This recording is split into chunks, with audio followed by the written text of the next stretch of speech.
Have you ever ordered a school meal and been disappointed by what you saw? For many American kids, that's their daily reality. Most consider their school lunches to be subpar or lacking in quality. In this investigative special, we'll be interviewing students, consulting teachers, and even speaking with the Liberty Union's food service director. According to the California Department of Education, the average school lunch for a student should include fruits, vegetables, starches, grains, protein, as well as fluid milk. But we're here today because we want to know if our school lunches meet those standards. No, No? they need more nutritious options. No, I don't think there's enough healthy options. The one option that I would say, like, especially during like sports season, that I try to like lean towards is a turkey deli. But like that day by day, it's like they either have it or they don't, which sucks because it's like the best option they have. Oh, they only have like two things that are good. What would you say those two things are? The yogurt thing and the PB&J. I would definitely like to see more salad options at school, just because like I feel like that would be like a really good healthy alternative.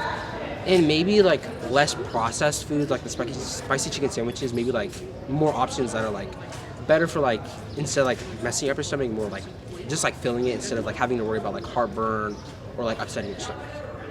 A little bit of salad, maybe like real meat, not that rat meat, and something like with fiber.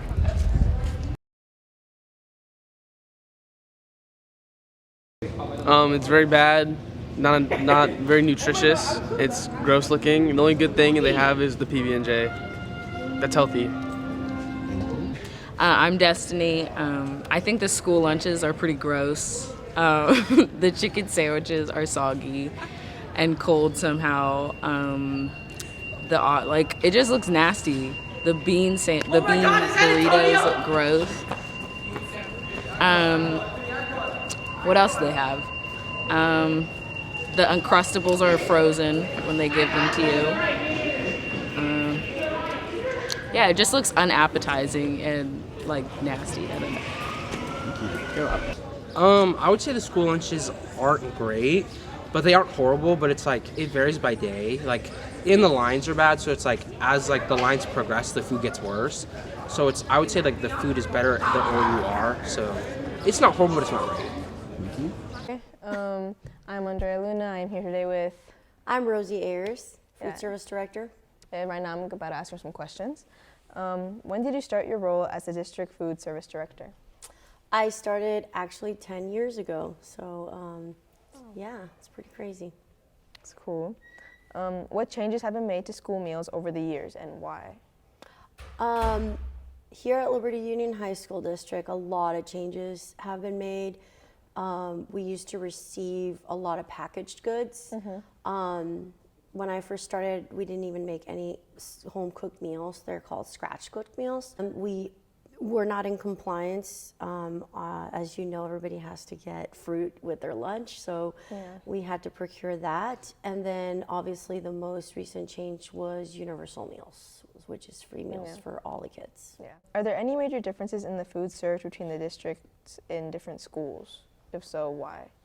So yes and no. Like, there's a lot of similarities. Like, for example, everybody gets the same pizza, and then everybody gets spicy chickens. Everybody gets parfaits, and sometimes, it's seasonal. We might make salads, but there are different types of foods that certain students at different schools do not like. Like, for example, grilled cheese, homemade grilled cheese is not very popular here, and so we'll usually serve it once a week for a month on a trial basis, and if it's just not chosen or if there's leftovers, then we move away from that food. And that's kind of how we build a menu and decide what to remove or what to keep. After we have universal meals, and after COVID, it was very hard to procure foods. And so when you ordered a food, for example, let's say you ordered a bunch of spicy chicken patties, you didn't receive the buns with it, and so then what are you going to do? And so it was very tough to be able to upkeep the menu, because sometimes you didn't receive your delivery, or they didn't give you a substitute for it. So that has been a huge challenge post-COVID.